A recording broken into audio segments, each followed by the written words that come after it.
J'ai pas l'air d'une daronne de 40 ans là, je sais pas. En tout cas ça change des fois où on m'a dit que je ressemblais à une fille de 14 ans. D'accord. Hey, alors on se retrouve pour un update lecture de mon mois de septembre qui a été un mois très laborieux, fastidieux en termes de lecture. J'ai abandonné, j'ai l'impression plus de livres que je n'ai lu de romans. Je vais pas citer tous les abandons parce que ça va être très déprimant. En fait au début j'hésitais un peu à l'idée de faire cette vidéo, je me suis dit bon je vais combiner septembre-octobre peut-être parce qu'en septembre c'était tellement vide. J'étais pas forcément motivée à parler des romans que j'avais lus, mais hier j'ai terminé un certain livre que je veux absolument parler directement maintenant au lieu d'attendre mon update lecture d'octobre. Du coup voilà, je triche un peu, c'est un update lecture de septembre, mais je vais quand même parler d'un des livres que j'ai lu ce mois-ci en octobre. Bref, on commence tout de suite par les livres en vrai que j'ai bien aimé, mais voilà, ça m'a pas marqué, il y avait quand même pas mal de défauts que j'ai relevés, et voilà. Le premier c'est La nuit où les étoiles se sont éteintes de Neil Gorman et Marie Alino. On suit Finn dont la mère est en prison et lui il va déménager chez son oncle et il va rentrer dans un nouveau lycée, il va essayer, enfin non, même pas en fait, il va même pas essayer. L'idéal ce serait qu'il développe de nouveaux liens et tout, mais lui il est très renfermé, il voit pas en quoi ça lui est nécessaire en fait, genre lui il est juste concentré sur le fait d'aider au mieux sa mère qui est en prison, de la soutenir et d'attendre le moment où elle va sortir de prison. C'est son seul vrai lien, mais en fait petit à petit il va se lier d'amitié avec une bande d'amis. Ce que j'ai aimé c'était comment le mal-être de Finn était développé après. J'avoue que Finn c'est un personnage que je trouvais hyper chiant à suivre parfois, parce que je sais même plus pourquoi en fait. Je sais. Il est très virulent dans ses mots et il est très têtu, il est très entêté, mais après je comprends en même temps. Je sens un peu cette introversion, t'as pas envie qu'on te touche, t'as envie d'être seule et t'en as marre un peu qu'on essaie de forcer dans ta bulle.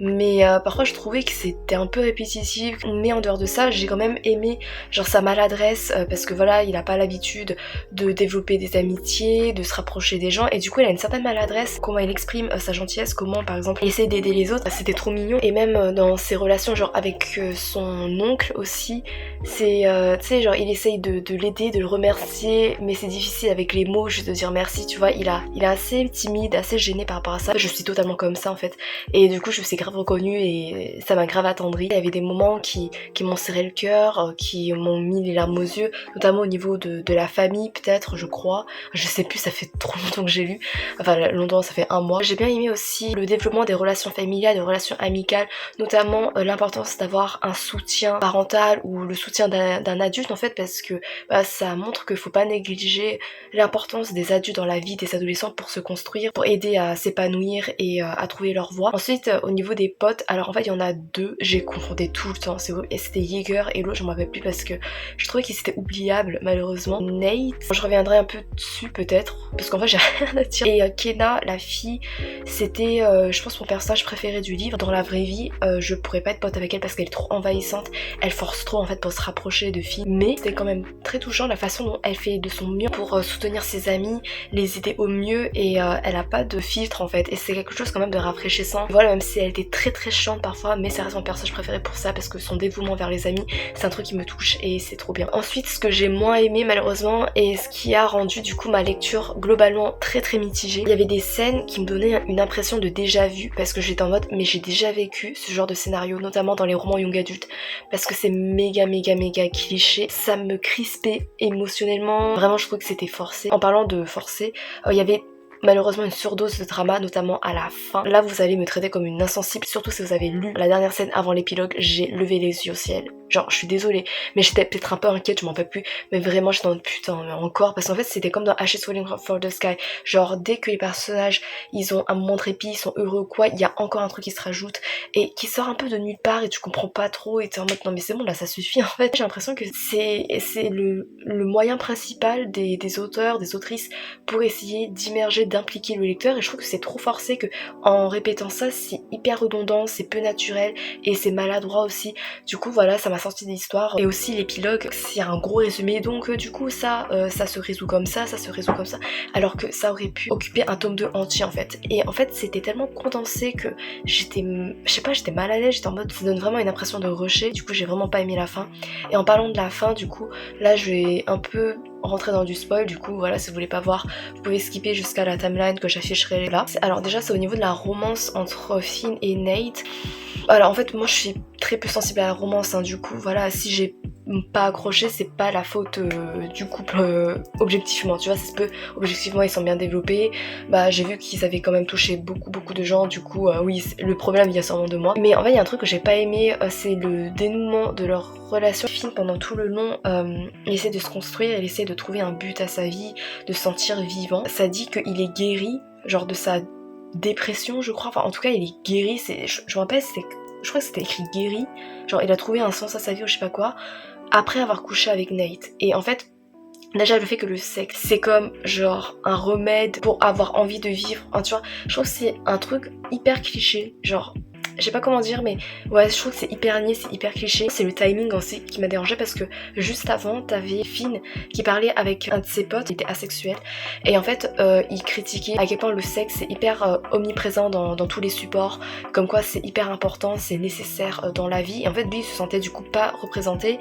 et il se sentait incompris. Moi, j'ai trouvé ça déjà bien que ça mentionne le fait que ouais, le sexe est omniprésent, ça peut oppresser. Et juste après, t'as la scène de sexe qui est tellement important que ça guérit Finn. Je sais que voilà, enfin, pour Finn et le mec asexuel, c'est des personnages différents, justement, ils ont un rapport différent au sexe, mais je trouvais que le timing était bizarre. Ça reste une lecture mitigée, c'est quand même mieux que Ashes Falling for the Sky et le pacte d'Emma, mais c'est vrai que j'ai un problème au niveau de la façon de construire l'histoire, et voilà. Ensuite, j'ai lu Enchantment of Ravens de Margaret Rogerson. C'était mon premier de Margaret Rogerson parce que j'avais pas lu Sorcery of Thorns, parce que c'est un livre en fait qui me faisait un peu peur parce que ça me donnait trop envie, mais j'avais vu que c'est une romance, et comme la romance, comme je l'ai dit il y a 30 secondes, je n'aime pas vraiment. J'avais peur en fait d'être déçue, mais c'est pour après, vous inquiétez pas. Bah du coup j'ai spoilé la surprise que je voulais garder. Enchantment of Ravens, je l'ai découvert sur la chaîne de Nina Quill. C'est marrant parce que Nina Quill, c'est une fervente lectrice de la romance, et moi je suis une fervente hater de la romance. Enfin, hater c'est quand même un grand mot, mais pour faire deux extrêmes, c'est un peu comme ça. Et je regarde beaucoup sa chaîne et je me dis ah ouais, ce livre ça parle beaucoup de romance, mais peut-être que je vais lire et tout. Bah ça l'a fait avec Enchantment of Ravens. Après je l'ai vu à la médiathèque, je me suis dit bon pourquoi pas essayer. Bah c'était pas mauvais. Alors en fait on se situe dans un monde avec des faées, et il y a des humains, et en fait les faées bah du coup ils sont admirés, ils sont craints aussi. Et ce que j'ai aimé avec le concept des faées ici, c'est que leur glamour, leur élégance, leur beauté, en fait ce sont des artistes qu'ils utilisent pour cacher leur véritable identité, leur véritable apparence et leur véritable esprit, parce que mentalement et physiquement ils ressemblent à des zombies. Il y a un prix à payer pour acquérir de la puissance, de la beauté. Il y a ce prix hyper fort à payer où tu te décharnes, où tu perds l'essence même de l'être humain, en fait, qui fait la richesse de l'être humain. Et on suit une héroïne qui elle est peintre, et après elle rencontre un prince faé. Et oh putain je sais plus, en tout cas elle est emmenée dans le monde des failles et elle découvre des trucs là-bas, je me rappelle plus trop. Je me suis vraiment bien amusée durant la première partie du roman parce que c'est la première fois en fait que je découvrais du coup la plume de l'autrice, et c'est hyper fluide, c'est vraiment très beau parce que du coup l'héroïne bah, c'est une peintre, et la façon dont elle parle des couleurs, de ses dessins, de son rapport avec le dessin, c'était vraiment très immersive et vraiment très poétique. J'ai beaucoup aimé aussi la fraîcheur du roman, parce qu'en dépit de certains trucs qui accentuaient un peu la tension, il y avait quand même une pointe de fraîcheur qui englobait l'intrigue, notamment au niveau des personnages, parce que là on a un trope avec le mec, le faé qui a des milliers d'années, avec la meuf qui a 17 ans, et c'est l'un des tropes que je déteste le plus dans les romans. C'est un truc, ça me met hyper mal à l'aise, mais là en fait ça m'a moins dérangé que d'habitude, parce que le mec, le faé, il est tellement puéril, genre il est hyper arrogant, il est hyper condescendant envers les humains, il est hyper enfantin, genre parfois il boude et tout, t'es en mode mais ce gamin quoi, c'est incroyable. Il est maladroit, il est drôle, il est rafraîchissant, enfin il est drôle mais je crois qu'il le fait pas exprès parce que parfois il est ridicule. L'héroïne est aussi plutôt sympa à suivre, même si je trouvais qu'elle forçait un peu dans le cliché de la meuf hyper rebelle, imprudente, qui est très cliché des young adultes. Elle faisait des choix, c'était hyper forcé pour correspondre à ce modèle d'héroïne là. Au niveau de la romance, ça se développe très vite, enfin ouais il y a l'attirance qui se développe très vite, et moi j'ai du mal quand la romance se concrétise vraiment, genre quand ils s'avouent leurs sentiments, quand ils voient qu'ils s'aiment réciproquement. À partir de ce moment là, genre je me suis désintéressée de l'histoire parce que je trouvais que les personnages ils étaient trop niais, et du coup j'avais du mal à les suivre, du coup j'ai lu tout en diagonale. Mais par contre je pensais qu'il y aurait des facilités scénaristiques, notamment au niveau de l'amour qui serait plus fort que tout, et parce que tu sais l'héroïne, genre elle veut pas devenir un faille, parce que qui dit faille dit qu'elle perde sa passion pour la peinture, ses intérêts qu'elle a en tant qu'être humaine, oula, j'avais peur que si elle tombe amoureuse du faille, en mode ouais mais moi mon amour pour toi est plus fort que tout, si j'ai ça je m'en fous de tout, du coup je deviens un faille. En fait c'est beaucoup plus compliqué que ça. J'ai quand même passé un bon moment et au moins j'ai eu une première approche de la plume de l'autrice auquel j'ai pas mal accroché parce qu'il y a voilà, il y a cette poésie, il y a cet humour aussi. C'est pour ça qu'après j'avais lu Sorcery of Thorns que je présenterai à la fin. Ensuite j'ai lu Dark Rise de C.S. Paca. J'ai fait un vlog lecture entier dessus, voilà, je vous invite à le voir. J'ai juste incorporé ma réaction quand j'ai reçu les cartes de tarot de la précommande parce que j'y tiens, parce que ça a été un moment exceptionnel dans ma vie de lectrice. Oui, à ce point. Non, peut-être pas à ce point, mais si quand même parce que le personnage de Violette, voilà. Bref, j'incorpore et vous verrez pourquoi. Au pire, vous passez si vous n'êtes pas intéressé. Mais bon, voilà, en joie. Ça. Déjà, le package, il est absolument magnifique. Il y a 4 cartes de tarot à l'effigie des personnages. Il y a 2 personnages qui sont voilà mes enfants. Il y a un personnage, ouais j'aime bien, j'aime plutôt bien. Et un autre personnage, franchement, c'est le personnage le plus inutile ever. Oh, j'arrive pas. C'est une blague.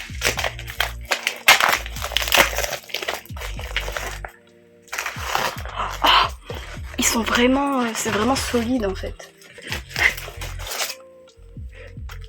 Ah.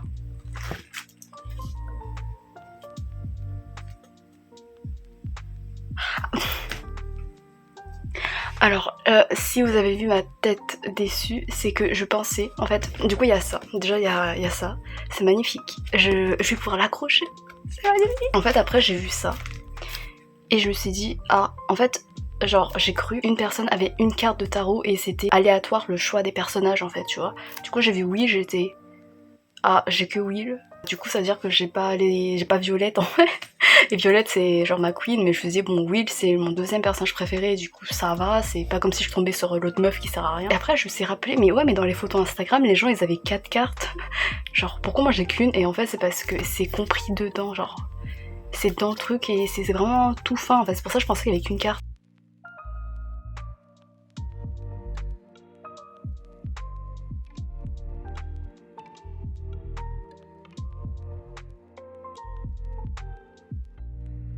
Mais je suis vraiment nulle, j'arrive pas, ça fait 20 ans que j'essaye d'ouvrir là.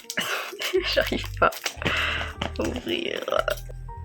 Alors ceci est mon enfant, ceci est le héros, c'est vraiment typique, hyper loyal, hyper pur, hyper gentil, mais c'est sa gentillesse qui m'a beaucoup émue et qui m'a vraiment attendrie. Ensuite on a James, il m'a pas bouleversé, pas vraiment chamboulé, il est plutôt intriguant, mais pour l'instant j'en attends d'en voir plus. Ils sont pas du tout comme j'imaginais. Oh, Catherine, oui, en fait Catherine, genre c'est le personnage le plus inutile du monde. Je vois même pas pourquoi elle a une carte de tarot. Ils auraient dû faire genre Cypriane ou Justice, mais Catherine, je vous jure, elle sert à rien. Vraiment quand j'y repense, déjà elle m'a saoulée pendant ma lecture. Et quand j'y repense, je suis en mode mais elle a servi à quoi? Elle a servi à rien. Parce que vous savez qui est la vraie girl boss? Qui a vraiment servi? Qui est le vrai modèle de protagoniste féminin? C'est Violette.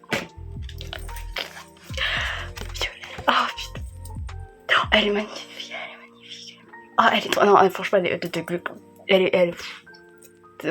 trop belle. En fait, Violette, c'est vraiment le personnage qui a le développement le plus abouti dans la saga parce que, genre, son personnage, son histoire, ses relations avec les personnages, genre ses amitiés, ses relations familiales, ses rivalités, son évolution, ses valeurs, ses moments hyper badass, genre la fin et tout. Violette, c'est vraiment la star du tome 1 et du coup je suis hyper contente. C'est vraiment pour elle en fait que je voulais les cartes de tarot et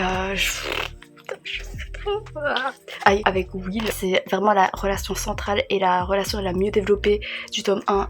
Oh, je le sais, mais genre côte à côte, ils sont là mes bébés, j'ai mes bébés, voilà.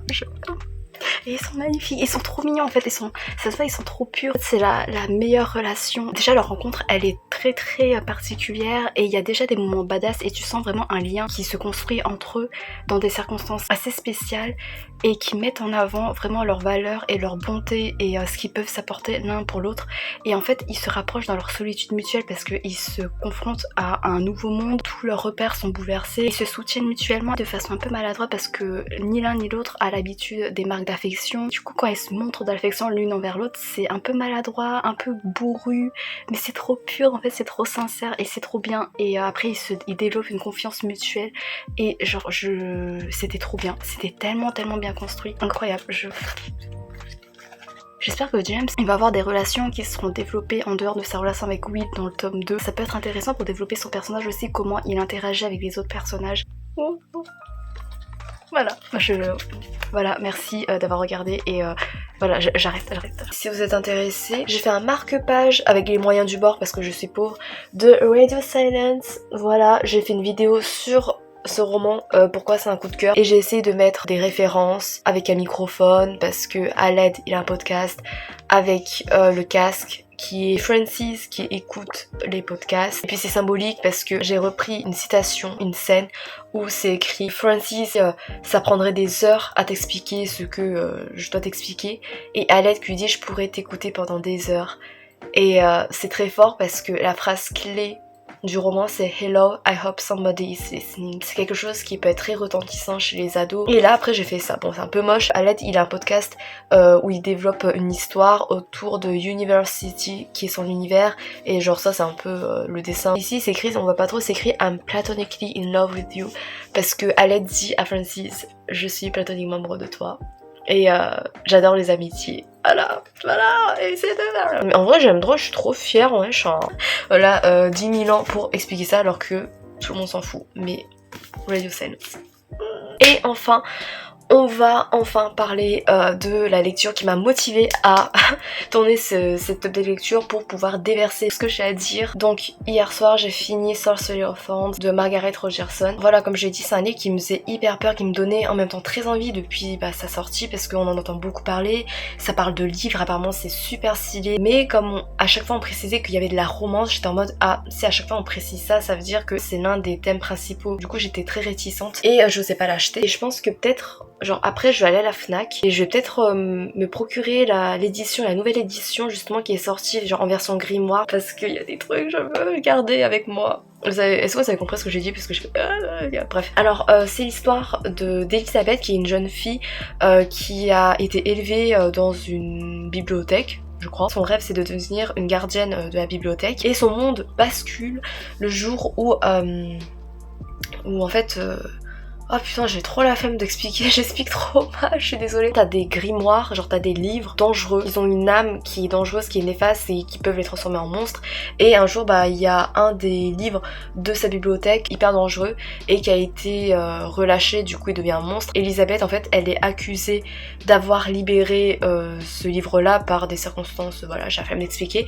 Et du coup elle est emmenée pour être jugée. En fait c'est sa première partie de l'histoire, après il se passe énormément de choses, du coup je suis désolée, je l'explique trop mal. Après elle rencontre Nathaniel qui est un jeune sorcier d'une famille de sorciers nécromanciens et lui il a avec lui le meilleur personnage du roman qui est Silas qui est un démon. Alors déjà ce que j'ai aimé évidemment au niveau des livres, le fait que les livres ont une âme, ça me rappelle la vie qu'on insuffle à nos livres quand on passe du temps avec eux. Le livre nous a tellement procuré plein d'émotions, nous a fait vivre des expériences de dingue, nous a offert des souvenirs de lecture mais vraiment mémorables comme Radio Silence, que ça devient un trésor, c'est vivant d'une certaine façon parce que la façon dont tu le traites, la façon dont tu le perçois, c'est même le traiter, c'est pas forcément genre de prendre soin de lui pour qu'il soit pas du tout abîmé, non c'est la façon dont je sais pas tu gardes auprès de toi, la façon même pour moi dont tu l'annotes, les annotations, le fait même de voir qu'il a vécu, ça le rend vivant. Du coup voir ce monde de magie où t'as des livres qui sont animés, genre ça faisait un bon écho à ce genre de choses, à ce sentiment qu'on a comme lecteur dans la vraie vie. Je vais garder ça dans le cadre parce que ça représente mon amour des livres et ça va bien avec Sorcery of Thorns et c'est une excuse pour faire de la pub à Radio Silence qui va sortir d'ailleurs en janvier 2023 en France je crois. Du coup SVP, lisez, c'est le meilleur livre d'Alice Oseman, oui, même mieux que Heartstopper, non je rigole peut-être pas mais c'est quand même super bien. Enfin, moi, objectivement, pour moi, c'est le meilleur. Bref. Ce que j'ai aimé aussi, c'était le rythme hyper dynamique de l'histoire parce qu'il y a énormément de scènes de combat et en fait, ça donnait vraiment des vibes de shonen dans le sens où on commence à découper la description des coups, genre les plot twists avec les sauvetages des personnages, la tension qui s'accroît et tout. Je sais pas comment dire, mais vraiment, ça donnait vraiment l'impression de voir, de visualiser des scènes de combat dans les animes, dans les mangas et c'est pas du tout une mauvaise chose parce que du coup, j'arrivais bien à visualiser et j'avais des frissons, tu vois. J'étais waouh, ok, ça c'est trop stylé, ça c'est trop bien. bien. D'ailleurs lors de la première scène de combat qui était entre Elisabeth et un des monstres de grimoire là, j'étais tellement investie que j'ai raté mon arrêt de métro et normalement je suis quelqu'un de très prudente, genre je fais toujours attention à descendre à l'arrêt adéquat et là j'ai complètement raté. Du coup franchement j'étais en mode ok d'accord, c'est bien, ok ça promet. J'ai aussi aimé le thème autour du développement des personnages, par exemple l'émancipation des habitudes, des préjugés, d'une vision homogène du monde parce que du coup Elisabeth elle va rencontrer de nouvelles personnes, elle va prendre du recul sur certaines questions et elle va aussi se développer en tant qu'individu et trouver comment s'épanouir. C'est des questionnements, des réflexions qui peuvent vachement nous parler, même si voilà eux c'est dans un monde magique, mais en fait c'est des questions vraiment humaines, surtout des jeunes adultes qui cherchent encore leur voie, qui se disent oui en fait l'avenir il est tellement vaste que c'est incertain, mais en même temps c'est libre parce que tu peux faire ce que tu veux, c'est à toi de décider. Et du coup j'ai bien aimé parce qu'à la fin ça reste très ouvert au niveau de leur avenir en fait, au niveau de leurs aspirations, parce qu'ils se cherchent encore, ils n'ont pas forcément trouvé de chemin clair et précis, et que c'est pas grave en fait parce qu'ils sont jeunes, du coup ça m'a fait du bien, c'était rafraîchissant. Ce que j'ai particulièrement aimé du coup les personnages, évidemment elle a Elisabeth, j'ai beaucoup aimé parce que elle a ce côté tu sais vulnérable, très humaine, parce que je crois elle fait des crises d'anxiété, elle est très stressée, elle manque un peu de confiance en elle, mais dans les moments où on a besoin d'elle, elle est hyper courageuse, elle est très entreprenante pour aider les autres, et voilà, ça en fait une héroïne qui peut sembler basique, mais je trouve que c'était rafraîchissant et c'était vraiment un plaisir de la suivre, et c'est un personnage, c'est une héroïne, mais vraiment fabuleuse et super chouette. Voilà, Nathaniel aussi, il m'a fait tellement rire parce qu'en fait il m'a trop rappelé Nikolai dans Grisha. Son sens de dérision, son arrogance, son estime de soi et tout, c'était trop marrant. Après oui ça cache des blessures psychologiques et tout, mais en dehors de ça il avait des répliques, je suis droite mais c'est Nikolai, genre c'est le frère caché de Nikolai. Je veux trop un crossover entre ces deux là, ce serait tellement mais tellement hilarant. Il y a aussi l'ami qui est un personnage très secondaire d'Elisabeth qui s'appelle Catherine, je crois, Catherine, je sais pas. J'ai beaucoup aimé quand même la dynamique avec Elisabeth parce que tu vois à quel point leur amitié compte, leur amitié est précieuse et forte, et je veux un spin-off sur elle, vraiment, parce qu'elle le mérite amplement, parce que de son côté en fait elle fait des trucs de dingue pour aider Elisabeth et moi je veux voir ce qu'elle a fait en fait comme truc de dingue. Et mon personnage coup de cœur, le meilleur personnage pour moi, Silas, qui est un démon serviteur de Nathaniel, qui est hyper complexe. Je suis tombée amoureuse de lui. Voilà, même pas Nathaniel, tu vois, genre lui, le démon de Milan. Parce que en fait, c'était tellement mystérieux parce qu'il va pas montrer son affection vers Nathaniel à travers des mots ou quoi, mais c'est à travers des gestes. Et je sais pas comment dire, mais c'était trop bien parce que j'ai un fait pour ce genre de personnage. T'as du mal à le cerner, mais tu sens qu'il y a un amour vraiment profond, et pas en romance mais un amour genre familial ou amical où tu sens qu'il y a une humanité en lui, mais c'est très subtil et c'est pas forcément dit avec des mots, tu vois, mais c'est montré. C'était trop magnifique, c'était tellement bien développé. Du coup je vais parler du point qui m'a le plus bouleversée, c'est au niveau des relations entre les personnages, notamment de l'amitié, parce que la romance entre Nathaniel et Elisabeth, je passais très vite dessus. Je trouve que c'était, en fait objectivement c'est bien, mais comme je suis pas sensible à la romance, je m'en foutais un peu, et je trouve que même en fait la romance par rapport à l'amitié qui est développée entre Silas, Nathaniel et Elisabeth, c'est tellement secondaire parce que la romance c'était pas aussi angsty, c'était pas aussi puissant, aussi stressant, aussi angoissant, aussi surprenant, aussi attendrissant, aussi émouvant, aussi bouleversant, aussi puissant. Je me répète vraiment que l'amitié en fait, toutes les questionnements autour de Silas, genre par exemple Elisabeth, quand elle voit Silas, elle se méfie parce qu'elle se dit ouais c'est un démon, et j'ai toujours été éduquée dans la pensée que démon égale méchant, et en fait plus elle apprend à connaître Silas, plus elle voit à quel point c'est un personnage, c'est une personne, c'est un être vivant, j'allais dire, mais pas trop vivant, je sais pas trop. C'est quelqu'un qui est hyper profond, beaucoup plus complexe que ça. Et du coup, elle se rapproche de lui, Nathaniel et Silas, mais vraiment leur relation.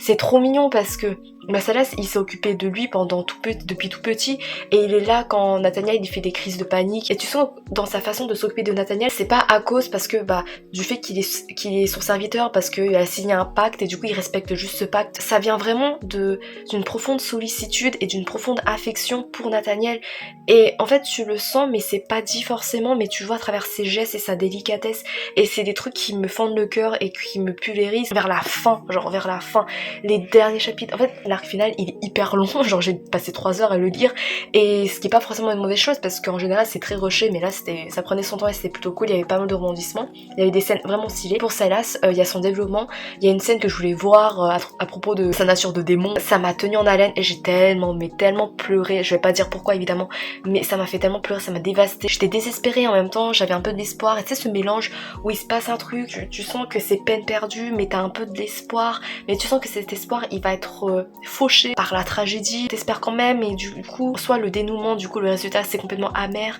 soit il se passe un truc et du coup c'est le meilleur sentiment du monde. Enfin voilà, c'est un truc grandiose et c'est trop bien. Et en fait genre Silas, au début je pensais qu'il allait être très secondaire comme personnage pour qu'on mette en avant la romance entre Nathaniel et Elizabeth, mais non, en fait Silas c'est un personnage hyper important qui est hyper bien développé, hyper mis en avant. Par extension ses relations avec Elizabeth et Nathaniel sont hyper mises en avant et montrent, je trouve, que l'amitié, leur amitié est aussi importante et puissante que la romance entre Nathaniel et Elizabeth, parce que c'était tout aussi développé, voire plus que la romance. C'est un truc qui m'émeut en fait de me voir que genre pour une fois que ça montre pas que la romance en fait va éclipser l'amitié, que l'amitié c'est complètement négligé parce que c'est un sentiment secondaire. Non, c'est tout aussi important, c'est tout aussi puissant, c'est tout aussi magnifique et c'était vraiment très beau. Silas, voilà. Et est-ce qu'il y a des gens genre qui ont lu et au lieu d'avoir un crush sur Nathaniel, ils ont eu un crush sur Silas? Parce que je me sens un peu... Enfin, je suis en mode pourquoi le démon de Milan quoi. Bref, hier genre, ça faisait tellement longtemps que j'avais pas autant pleuré. J'avais des sanglots et tout, c'était trop bien. J'espère que vous avez survécu jusqu'ici, j'espère que vous avez regardé jusqu'à la fin, notamment pour ma dernière review, parce que c'est le livre le plus important. Merci si vous avez regardé jusqu'à la fin. À bientôt peut-être, je sais pas, j'espère.